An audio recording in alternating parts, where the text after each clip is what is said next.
Oh my goodness. So Kamala Harris has been out on the campaign trail, and she made some stops in Detroit and Pittsburgh. Now, Kamala's been working very, very hard at avoiding reporters' questions. Case in point, she this is I can't even.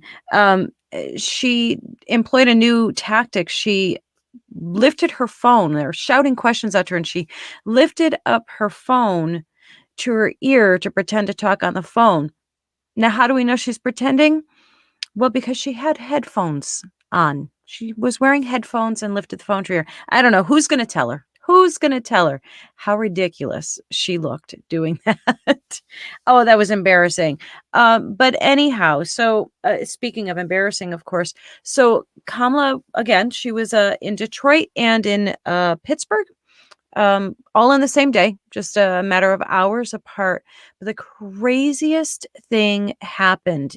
It's just so bizarre and unusual for her to do. I'm just kidding, of course. It's not at all. Take a listen to how she addressed the Detroit audience. You ready for it? Here you go. Get through the next 64 days. That was a different accent, wasn't it? Let's just get through the next 64 days. Now, who's responsible? I say, who's responsible for this unwarranted attack on my person? Okay. I mean, I don't know. She doesn't do a lot of interviews and things like that unless they're totally scripted. Maybe that's how she talks. Oh, but wait, is it though? So, friends, 64 days until the most election of our lives. Okay, there's a couple of things here to say to that. Okay, one, what?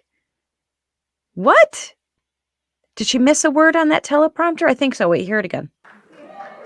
Until the most election of our lives. 64 days until the most election of our lives. Does that make any sense at all? I mean, I had to bypass the whole fact that there was no accent there. I'm just wondering, what would she sound like if she were speaking to a group of, oh, I don't know, Chinese Americans or Native Americans or Indian Americans or Italian Americans for that matter? I'm just curious, what would that sound like? I think we have a new skit idea, don't we?